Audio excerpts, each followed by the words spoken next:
はい、それではプログラミング序論 B を始めたいと思います。今回は第4回目になります。第4回目では、変数の型をカスタマイズする方法を学んでもらいます。今まで変数はインテジャー型とか W 型とか C 言語が決めた型というのを使っていました。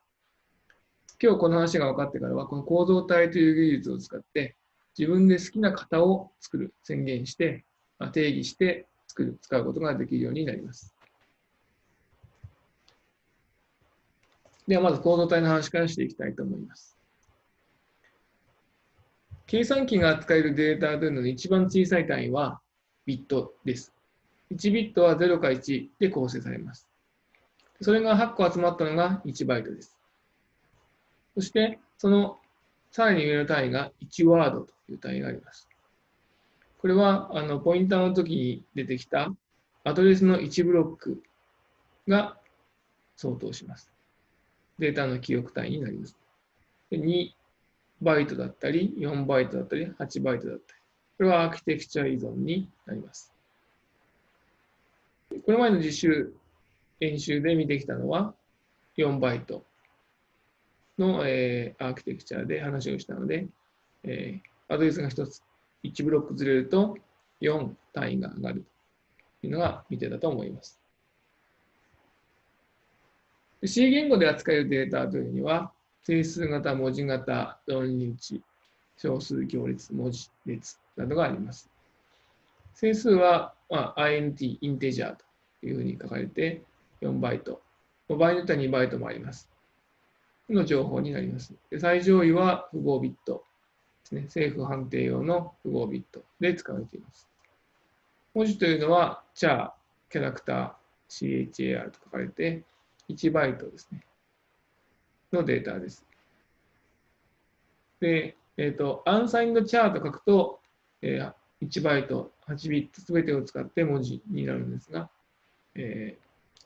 最上位ビットを符号ビットにして、1バイト整数、マイナス228から127として扱うこともあります。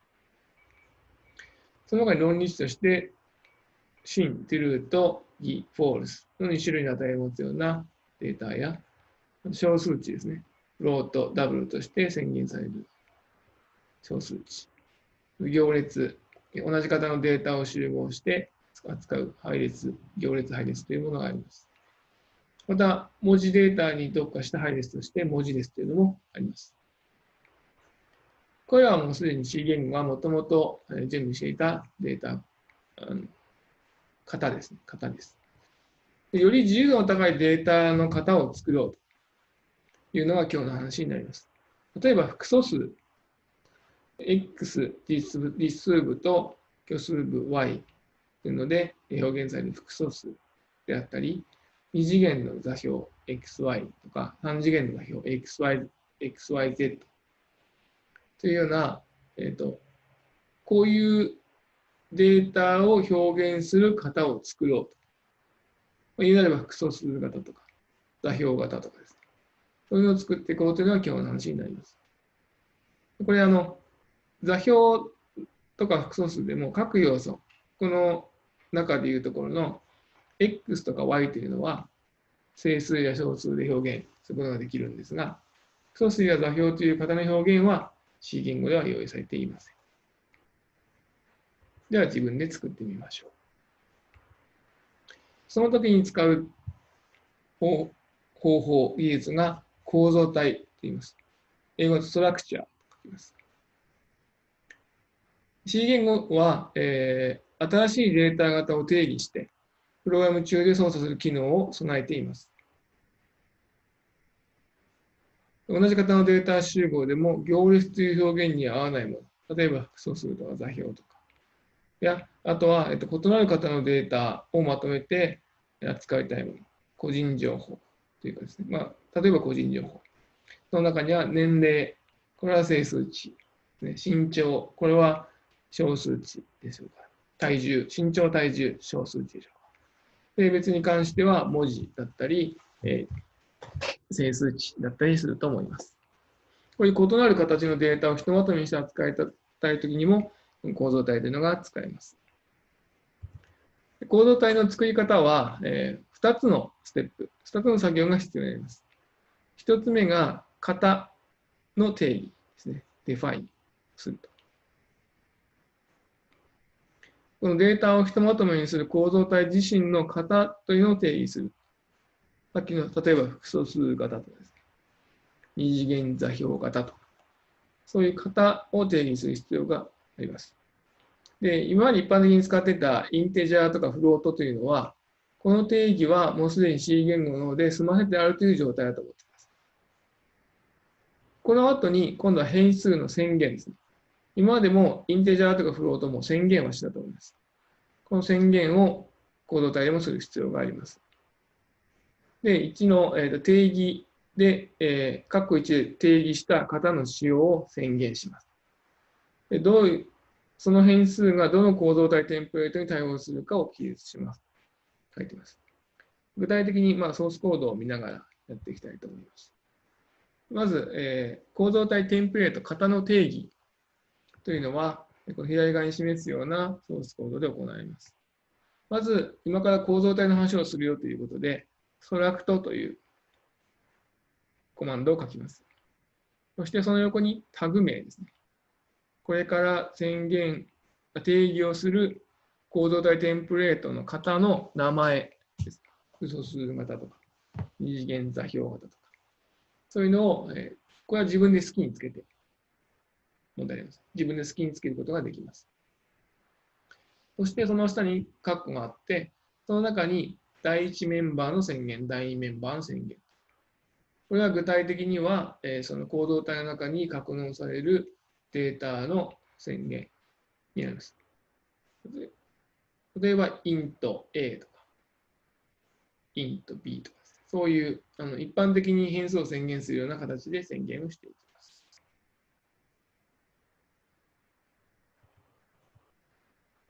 で構造体を定義すると、キャラクター、チャーとかインテジャーのようなデータを格納する領域の構造、サイズですね。この構造体をメモリ上に載せるためには何バイト必要なんだということが決まります。ただし、この時点ではメモリ上での記憶領域の確保は行われません。どのぐらいのサイズが必要なだけが定義の時には決められて、実際メモリ上に配置をするのはこの次の宣言の時になります。で構造体変数の宣言はこういうふうになります。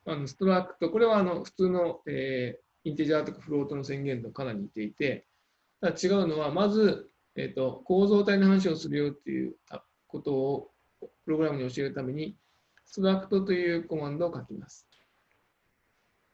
その後に先ほどつけた、自分でつけたタグ名ですね。複素数型と、二次元座標型というのを教えて、その型を使う変数というのをここに列挙していきます。これによって、構造体テンプレートに合わせてですね、構造体のサイズに合わせてメモリ上の領域を確保して、構造体変数を格納することができるようになります。これ具体的に、もう少し具体的なソースコードを示します。これは複素数型です。コンプレックス複素数です。複素数型の、定義と宣言の例になります。まずストラクトで今から構造体の話をしますよ。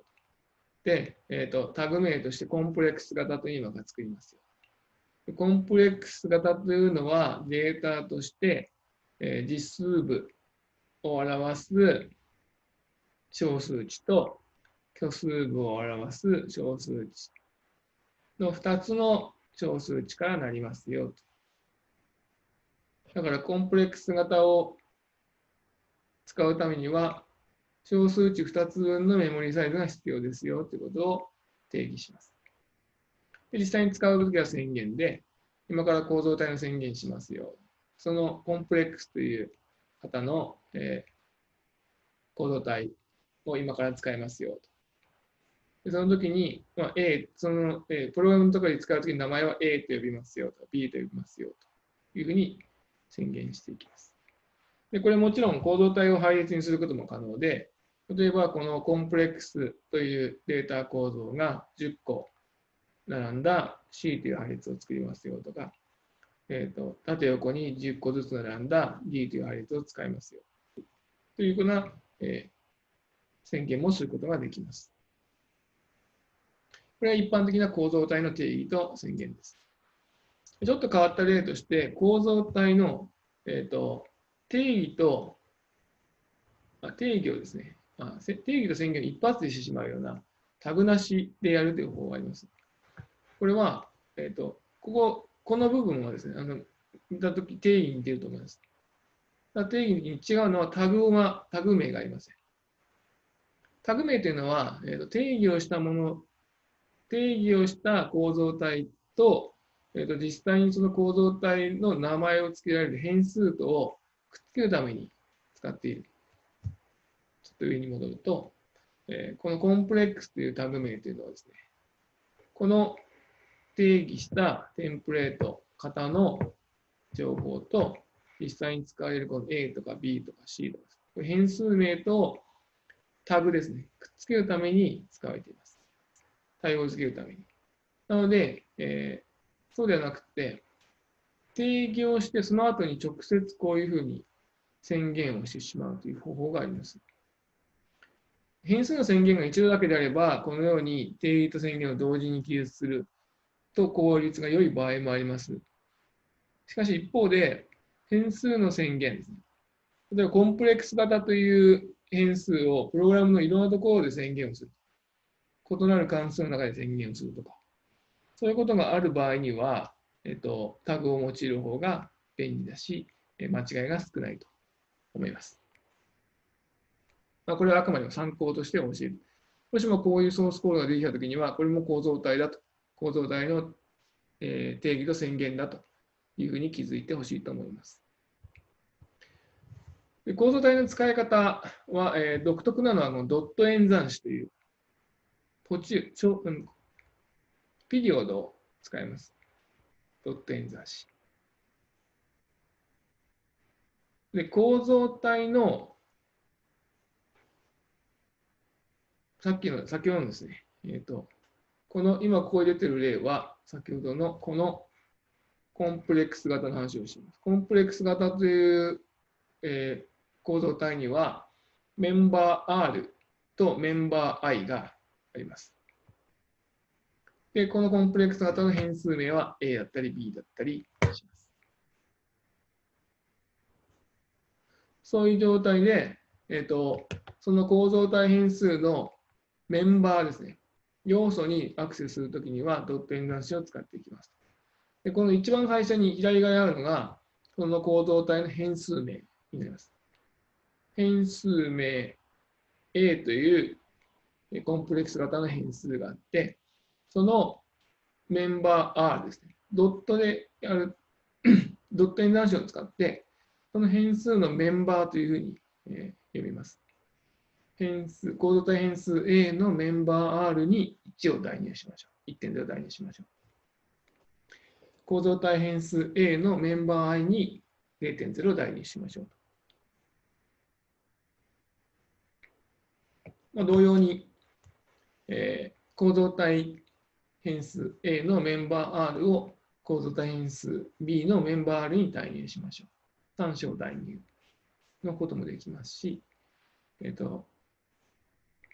あと、最初に宣言するときに、ストラクトで、コンプレックス型で A という変数を宣言して、この中身をですね、メンバー R、メンバー I に 1.0、0.0 というのを初期としていることもできるようになっています。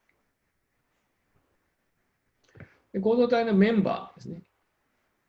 この変数のその要素は一般的変数と全く同様に扱うことができます。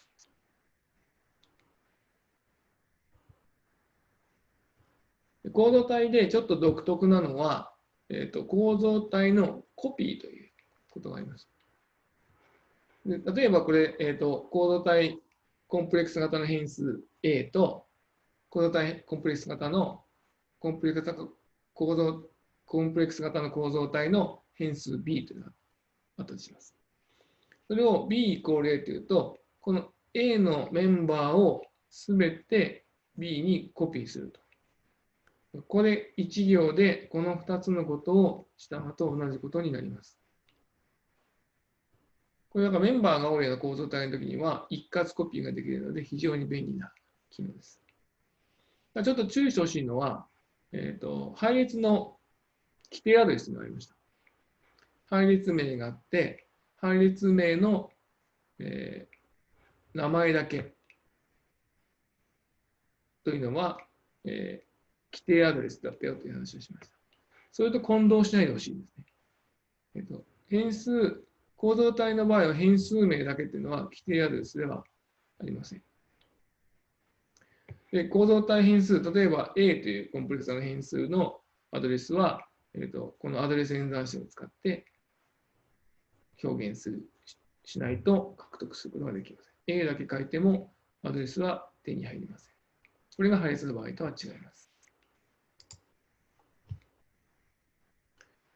で、構造体型の関数というのももちろん作れます。これは関数ですね。こういう mk_cmplx という関数を、宣言するときに、この3関数はコンプレックス型ですよというふうに宣言することができます。で、この時には構造体を使うということで、まずは struct struct というコマンドを書いて、そこから宣言していきます。ちなみにこの関数は、引数2つですね。小数値を2つ引数として取って、その中で、ですね、また局所変数としてコンプレックス型の構造体、添付というのを宣言しています。でこの添付のメンバー R に1つ目の引数を、添付のメンバー I に2つ目の引数を代入しています。そして最後はリターン添付。だからこの、今ここで作った、コンプレックス型の構造体を戻しますよと。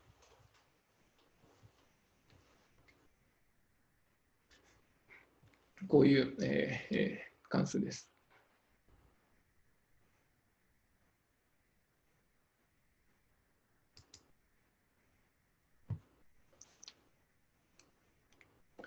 構造体変数のポインター変数、構造体変数をアドレスで指定するということももちろんできます。でモドリッチが先ほど紹介したようなモドリッチが構造体型の関数というのを作れるんですが、一つの構造体しかやり取りができません。で先週の話と一緒で、複数の構造体をやり取りしたい場合には、ポインター変数を利用することになります。関数の引数として、構造体変数のデータを渡す場合には、構造体のアドレス渡しが便利ですと。で具体的にどうやってやるかというと、こういうソースコードでやります。まずここに構造体の定義がされています。メンバー、小数値のメンバーと小数値のメンバー i を持つコンプレックス型の構造体です。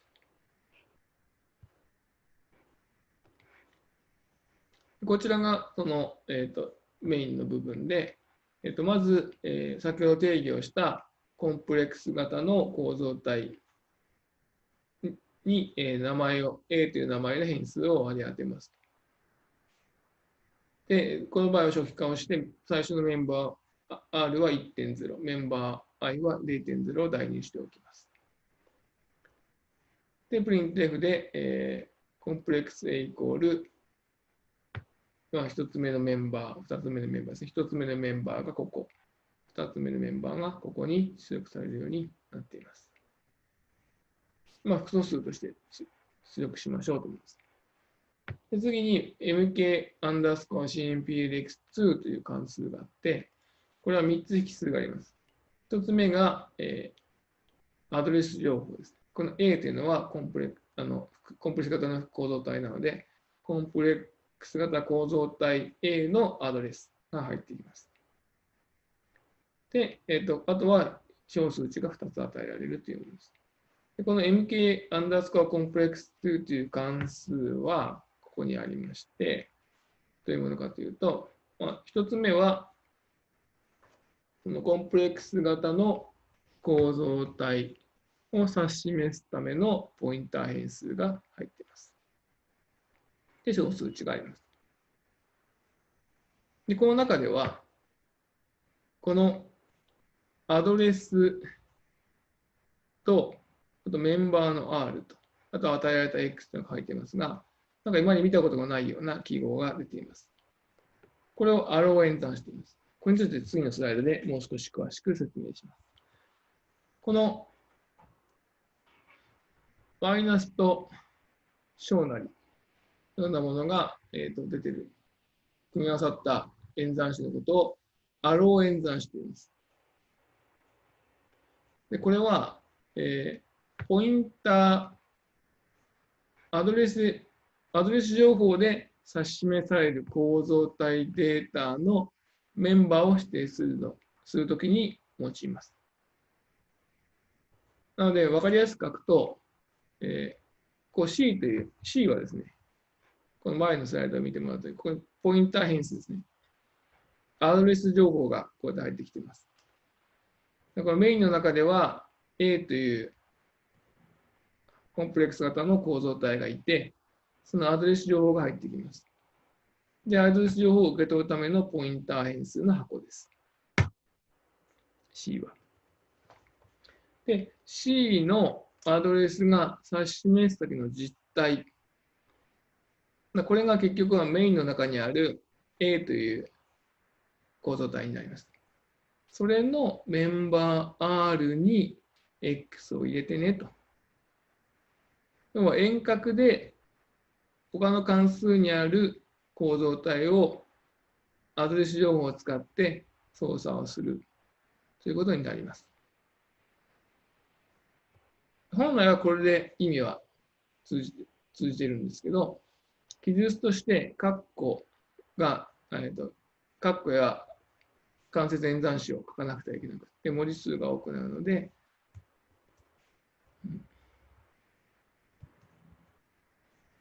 ここの部分を省略して、C のアドレスで指し示される先の構造体のメンバー R に X を入れてねというふうに書きます。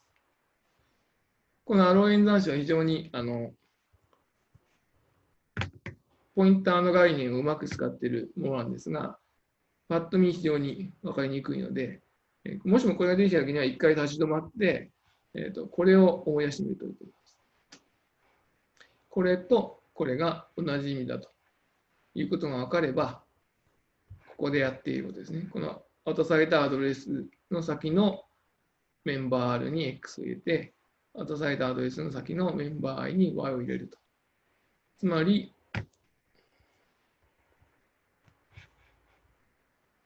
このメイン関数の中の A というコンプレックス型の構造体に引数 X と Y を与えるということが分かると思います。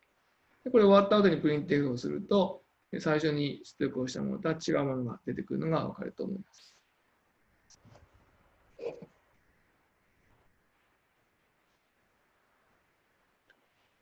これもう一回まとめると、構造体のポインター変数というのはあります。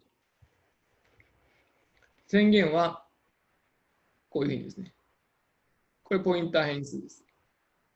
で、このポインター変数の指し示す先、間接演算子をつけて、CMPPTR というポインター変数が指し示す先は、コンプレックス型の構造体ですよというふうに宣言します。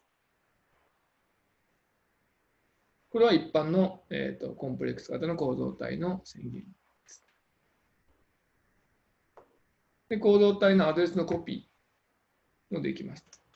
この、ポインター変数に、この変数 A のアドレスを代入することができます。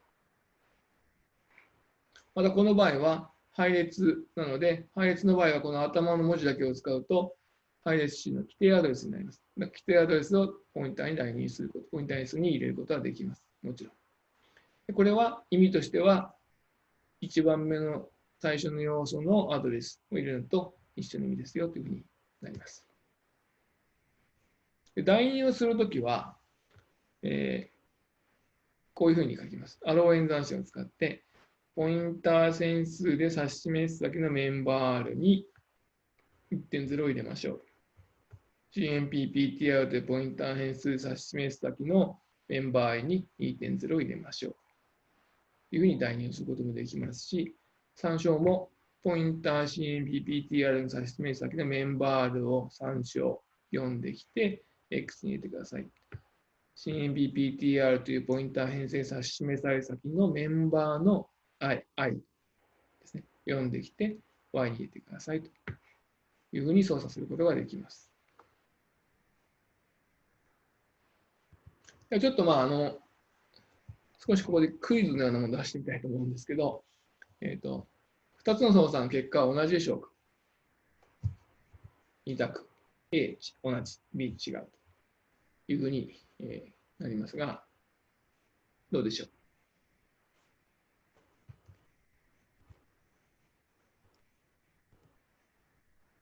う？こう出てきたから予想はつくと思うんですけど、答えは違う。さっきも言ったように、アロー演算子は、そのポインター変数で指し示された先のメンバー R という意味ですね。今これは 1.0 を入れましょう。これもなんとなく、ポインターに指し示された先のメンバー R に 1.0 入れるいいんじゃないかと思うかもしれませんが、注意深い人は気づいたと思いますが、カッコがないですね。これはドット演算子の、これ演算子の優先順位の話で、ドット演算子の方が、こっちの方がですね、間接演算子、こっちよりも優先順位が高いんです。なので、これを、コンピューターがこれを見ると、まずこっち、CMPPTR というもののメンバーというのの、これがしかもアドレスで指し示す先のものが言ってるんですが、めちゃくちゃな式になっていると思います。なので、これは優先順位をちゃんと示すために、まずこっちに括弧をつけて、CMPPTR が指し示す先のメンバーが 1.0 とすると、この操作1と操作2は一緒になります。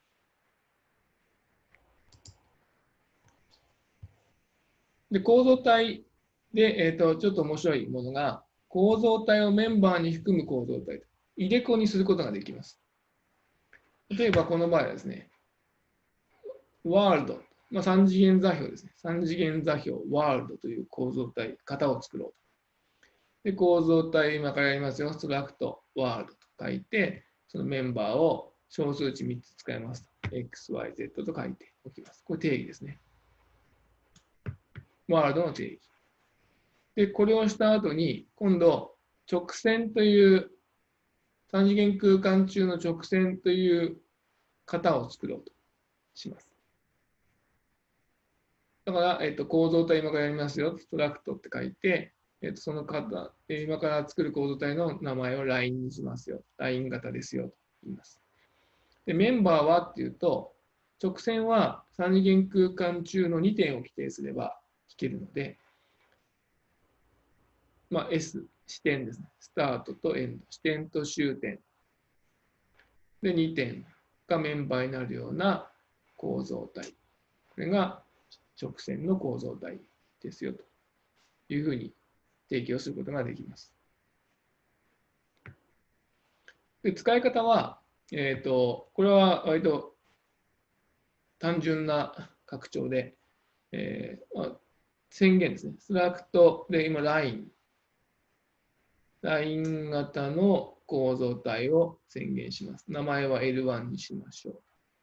したときに、L1 のメンバー S の S の中に S は3次元ワールド構造体、ワールド型の構造体なので、さらに3つの要素を持っている。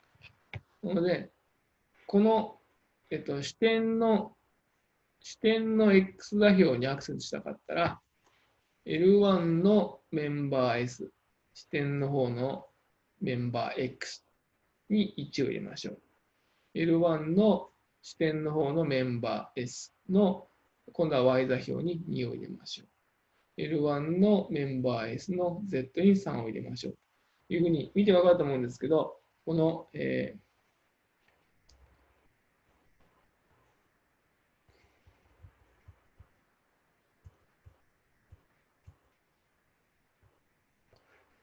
ドット演算子を使って、1階層あったらこう1つだけ点がありました。これが、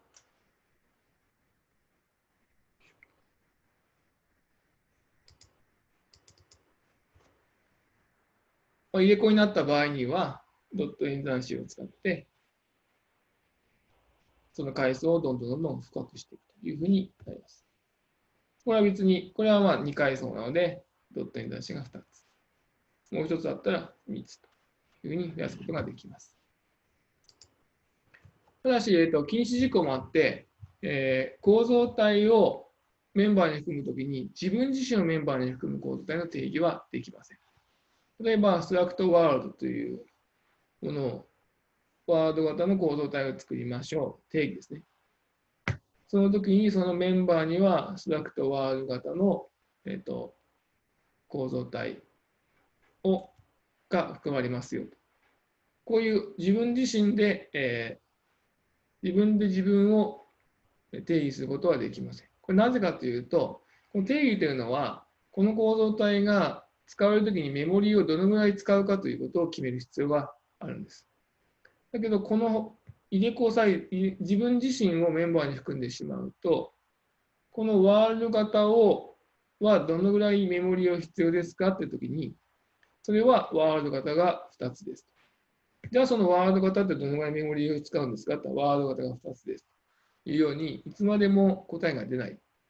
使用するデータサイズが決めれないので、こういう定義はできませんよというふうになっています。